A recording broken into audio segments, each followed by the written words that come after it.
Hello, thank you for joining us on the news. I'm Ruth Aguele.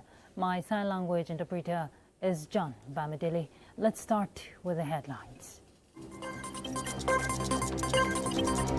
House of Representatives call for mandatory immunization against diphtheria.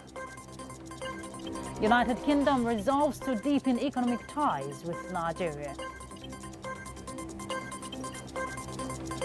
And Trump meets Syrian leader as he continues his 4 days Middle East visit.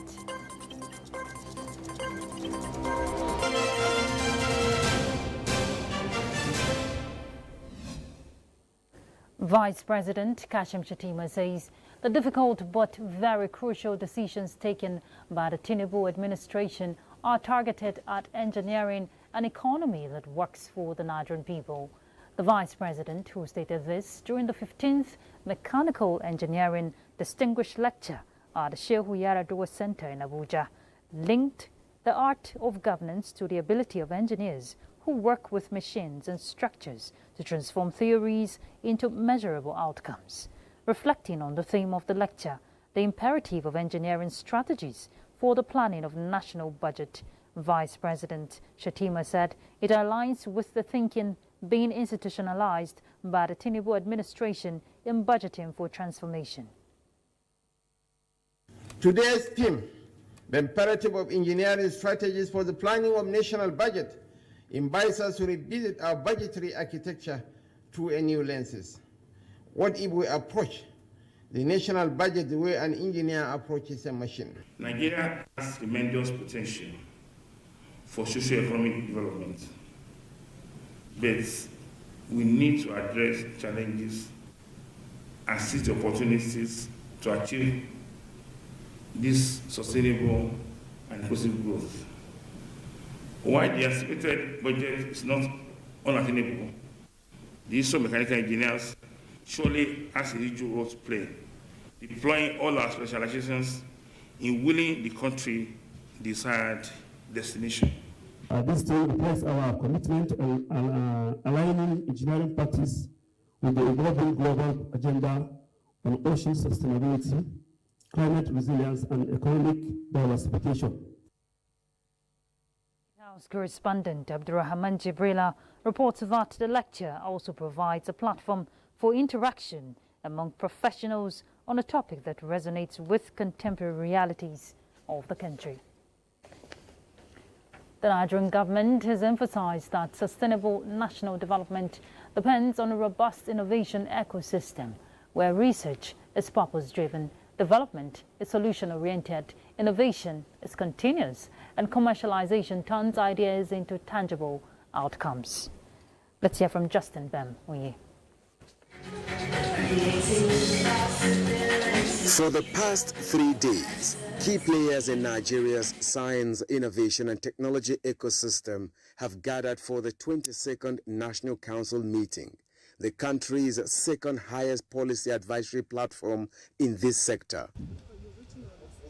As the meeting wraps up, the spotlight has been on a crucial cycle: research, develop, innovate and commercialize, seen as a pathway to national prosperity.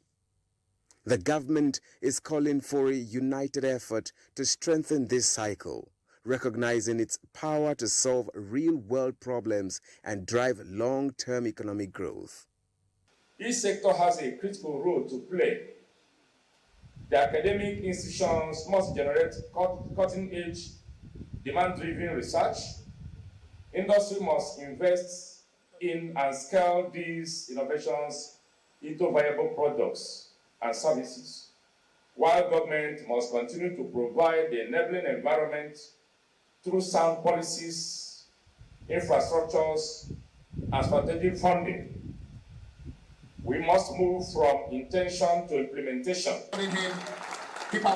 The Minister of Innovation, Science and Technology is urging researchers to make research purposeful, development intentional, innovation inclusive, and commercialization impactful.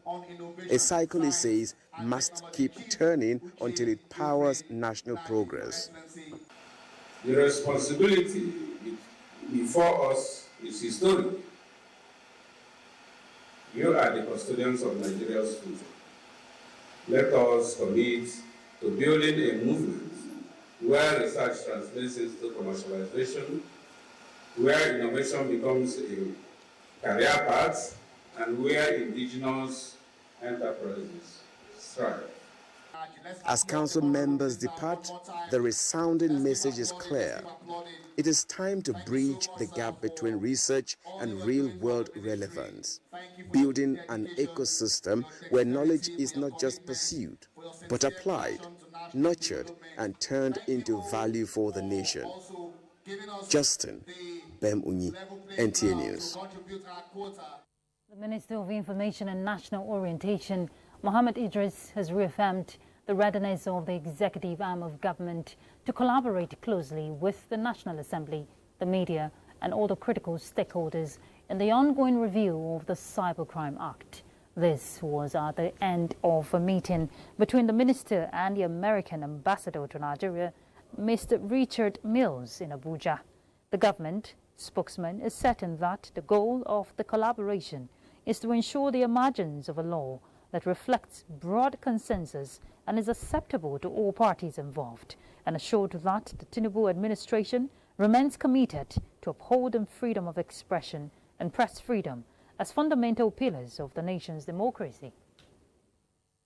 I also told him and reiterated the government's commitment to continue to uphold freedom of expression and not to limit space for journalists to do their work. We will continue to uphold that. We believe that journalism and the media are all integral part of democracy, and there is no democratic experience that can succeed without the fourth estate of the realm. And so the commitment of President Bola Ahmed Tinubu to press freedom and to freedom of expression is there and is being upheld. We will continue to uphold that. I have just had a very good private discussion with the minister regarding freedom of the press here in Nigeria, his commitment to that space for expression and for freedom of press.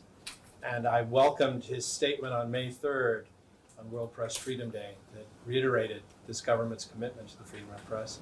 We also discussed upcoming consideration of reforms to the Cybercrime Act.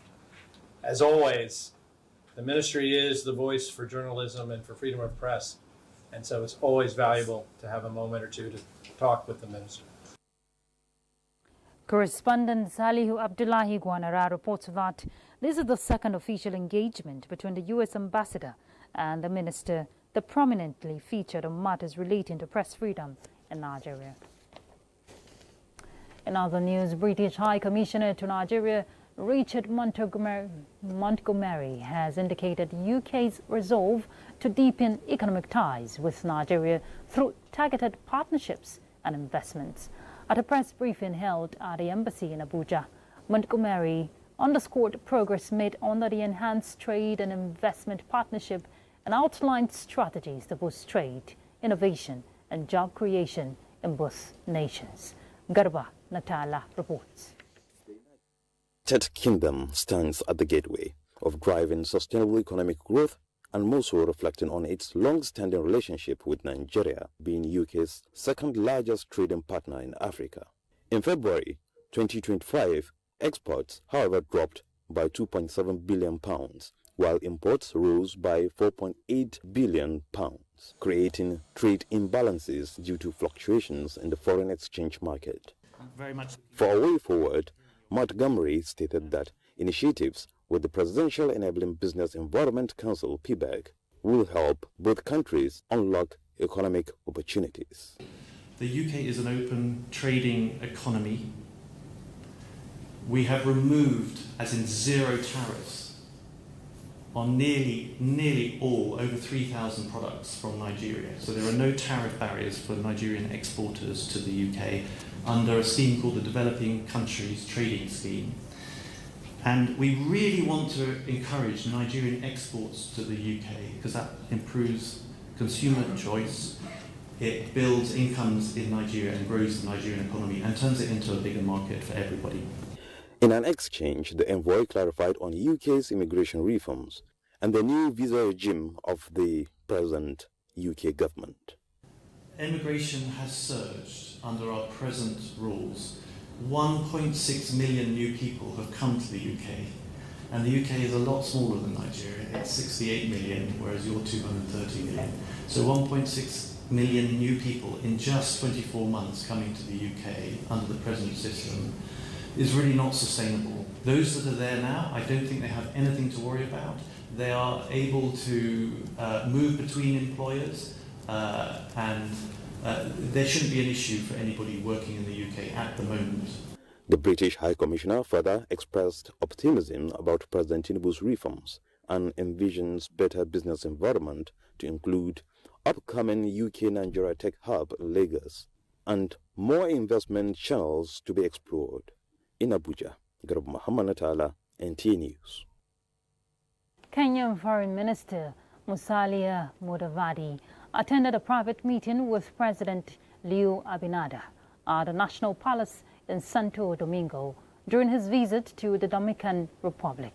The visit is aimed at discussing issues relating to the Haitian crisis and the international military force led by Kenya. Comfort Fashion reports.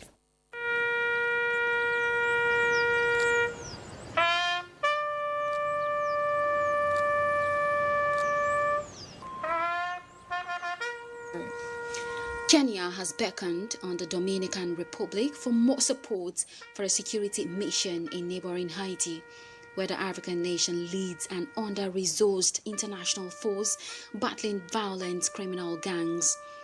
With backings from France, Canada, and the United States, the UN-approved multinational security support mission MSS is meant to help Haiti tackle gangs that control portions of the nation.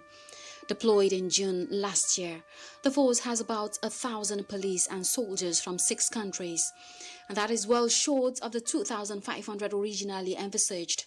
We want your support within the framework of the United Nations so that we can provide more international collaboration to the peace efforts in Haiti. More than 1 million Haitians have been displaced by gang violence, says the United Nations. At the same time, Dominican President Luis Abinada has stepped up deportations of undocumented migrants from the troubled nation and has been extending a border wall. As for the security force, the Dominican Republic has been supporting Kenya with intelligence and medical assistance to soldiers wounded in Haiti. Comfort, Fashion, NTAi News. President Donald Trump is in Doha on the second stop of his 4-day Middle East visit. This comes after his meeting with regional leaders in Riyadh, in which he signed arms deals as well as the lifting of economic sanctions on Syria. Let's hear from Comfort Fashion again. Before flying to Doha, Trump met the Syrian president in Riyadh. He urged Ahmed al-Sharaa to normalize relations with Israel. And during his first leg in Saudi Arabia, he signed a massive arms deal to sell weapons to the kingdom, plus billions of dollars worth of commercial contracts. He also met the new Syrian president for the first time, and this follows the announcement of the lifting of economic sanctions on Syria. We'll be dropping all of the sanctions on Syria, which I think really is going to be a good thing. And reports from the White House said President Trump asked the Syrian leader to normalize relations with Israel by joining the Abraham Accords signed by some Gulf Arab states. Syria's foreign ministry hailed the meeting as historic, but did not mention the Abraham Accords. In Riyadh, the U.S. president also addressed a Gulf Leaders Summit, reiterating that he wants to strike a deal with Iran, but they must stop sponsoring terror.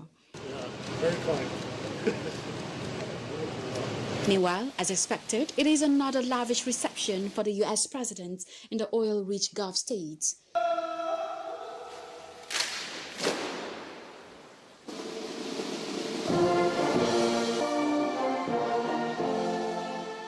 More business deals are on the cards for him in Qatar, including plans to build golf courses and luxury villas in Qatar and the UAE. However, overshadowing his visit is a controversy over the gift of a $400 million luxury aircraft from Qatar to serve as a new Air Force One and then go to Trump's personal use. U.S. President Donald Trump says there is a possibility he would head to Turkey from Doha for talks on Ukraine, and that is if his Russian counterpart Vladimir Putin also travels there. Comfort, fashion, NTAi News. Well, let's take a break. We'll be back shortly. Stay tuned. Thank you for staying tuned. The Joint Admissions and Matriculation Board, JAMB, has issued a formal apology to candidates affected by technical challenges during the 2025 Unified Tertiary Matriculation Examination in some parts of the country. Registrar of the board, Professor Ishaq Oloyede, tenders the apology at a press conference in Abuja while addressing public concerns and clarifying issues surrounding the recently released UTME results. He equally emotionally apologizes for UTME errors, assures rescheduled exams for affected candidates. Looking at religious matters, the first batch of the Nigerian pilgrims for this year's Hajj has left for Makkah, having completed the stipulated period of stay in Medina. Correspondent Jamilu Ibrahim reports that the pilgrims are full of excitement and high expectations that they proceed to the crucial stage of their spiritual journey. The commencement of the movement of the pilgrims from Medina to Mecca by the Nahakon marks a significant milestone in this year's Hajj operation. The pilgrims, who have spent 4 days in Medina, described their experience in the holy city as distinctive and memorable. I feel so excited. You know, I believe that this is the only town that gives hospitality 100%. The people here are actually nice. They are friendly and accommodating. Very pleasant experience. In fact, those who took care of us, they took care of us very well. Watching best me, but nothing best me for this Medina. Alhamdulillah, everything there, no man. The pilgrims are full of joy and excitement as they proceed to a significant stage of the spiritual journey with high expectations. As a first timer, actually, I have high expectations. I've carried a lot of prayers and I'm hoping to perform more of the ibadat I've done here. The more than 2,000 pilgrims are largely from Bauchi, Imo, Kebbi, Kogi, and Osun states. They are now embarking on more than 400-kilometer journey from Medina to Mecca. This is Zul Hulayfa, a principal boundary where all the pilgrims from Medina are required to have a stopover for them to proclaim their intention to perform Hajj or Umrah, as the case may be, before proceeding to Mecca. More batches of the pilgrims will continue to leave for Mecca as soon as they complete the stipulated 4-day period in Medina. Jamilu Ibrahim, NTAi News. And turning our attention back home, Senate has passed for second reading the 2025 statutory budget bill of the FCT, totaling 1.7 trillion naira. President of the Senate, Godswill Akpabio, at the commencement of plenary this Wednesday, read President Tinubu's request to the Senate for the consideration and passage of the proposed budget bill. More than 70%, amounting 1.2 trillion naira of the budget proposal, is for capital expenditure. The money bill prioritizes completion of ongoing infrastructure projects and provision of effective services to residents of the FCT. The bill has been referred to the Committee on FCT and Area Councils to report back in 2 weeks. Senate has in the meantime confirmed the appointment of 5 resident electoral commissioners for the Independent National Electoral Commission. In a decisive move to curb the spread of a deadly disease, the House of Representatives is calling for nationwide mandatory immunization against diphtheria. The call came after a motion of urgent public importance raised by Representative Beatrice Lowry. National Assembly correspondent Ignatius Ngwa reports. It was the second plenary of the week. Rising above the day's agenda was a growing national concern on diphtheria, drawing the members' immediate focus. Representative Beatrice Lowry moved the motion. He described as critical and deserving of swift, coordinated action to save lives. The outbreak's current resurgence poses significant threats to Nigeria, already overburdening public health system. That in Africa, nations such as Niger, Gabon, and Mauritania have reported outbreaks with only a handful of confirmed deaths due to effective vaccination coverage. Those against you say nay. There is of it. This motion is referred to the Committee on Health Institutions and Information and National Orientation for further legislative action. The House also called on authorities to intensify security for victims of attacks and displacement in Isa, Sabon Birni, Federal Constituency of Sokoto State, moved by Representative Mohammed Bargaja. Members also resolved to investigate what they described as irregularities in the remittance of 2% surcharge on import of raw materials Research and Development Council by the Nigeria Customs Service and the Federal Ministry of Finance as provided by law. This followed a motion by Aliu Abdullahi. National Maintenance Agency, National Commission for Refugees to provide food and non-food items to the survival of the family of the deceased. To call on the Federal Ministry of Finance to ensure accurate calculation and immediate remittance of all areas of the 2% surcharge to the RMRDC. The North Central, South-South, Southwest, and Southeast Development Commission's amendment bills seeking to expand the number of directors were passed. The bill for an act to establish the National Vocational and Entrepreneurship Institute JOS, Plateau State, sponsored by Representative Daniel Asama Ago, passed second reading. Have a common purpose. It is designed to expand the directorates of these 4 commissions. An Entrepreneurship Institute JOS, Plateau State, to provide for full and part-time courses of instruction in different fields of studies. The Counterfeit and Fake Drugs and Unwholesome Processed Food Amendment Bill passed first reading. From the National Assembly, Ignatius Nkwo, NTAi News. I'm flipping to the Judiciary Council to the leader of the proscribed indigenous people of Biafra, Nnamdi Kanu, has commenced cross-examination of the second prosecution witness, a personnel of the Department of the Security Service, in the alleged terrorism acts preferred against him. Judiciary correspondent Austin Ayembe reports. Before the cross-examination, the second prosecution witness was led in evidence by the Prosecution Counsel Adeboyega Awomulu, Senior Advocate of Nigeria, where the death certificate of Ahmed Gulak, alleged to be killed by hoodlums suspected to be members of IPOB, was tendered and admitted in evidence. The Defense Counsel Kanu Agabi, Senior Advocate of Nigeria, who asked the second prosecution witness several questions, sought to know why the face of the witness was not shown in the interview conducted with the defendant, but he said it was not necessary as he must not be visible. The Defense Counsel sought to know how long the defendant was kept in detention before the interview. The witness said he did not know. On whether he knows how many times the charge preferred against the defendant were amended by the court and the contents of the charge, the second prosecution witness declined knowledge of the charge. On whether he knows or he is aware that the defendant was kept in solitary confinement, which could have been responsible for his aggression, the witness said he is not aware as he did not say so during the interview. The Defense Counsel proceeded to know whether the witness knows the required period a suspect can be kept in custody according to international legal instruments. The witness said between 24 and 48 hours. He sought to know whether he is aware that investigation into the alleged crime commenced before the Attorney General of the Federation wrote to the DSS. He said he was not aware. He was asked whether he conducted any other investigation on the matter aside the interview, and he said yes.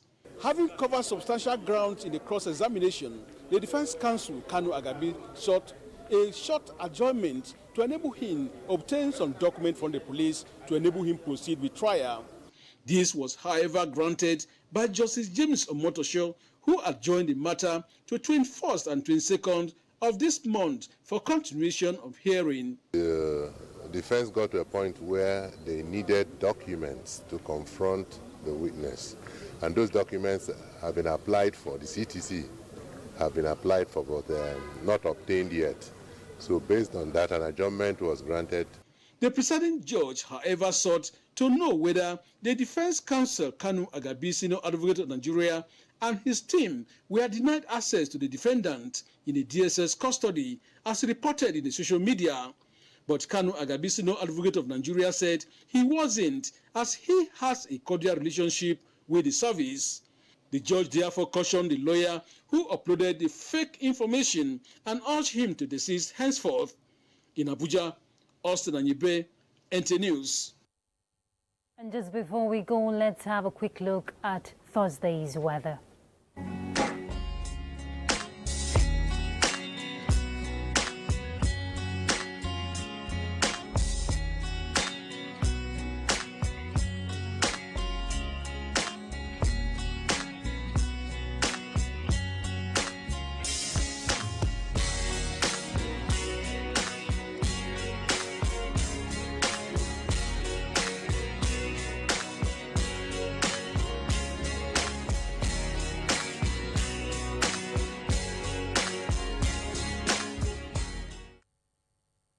And that concludes the news. Thank you for your time. I'm Ruth Aguele. My sign language interpreter is John Bamidele. Bye.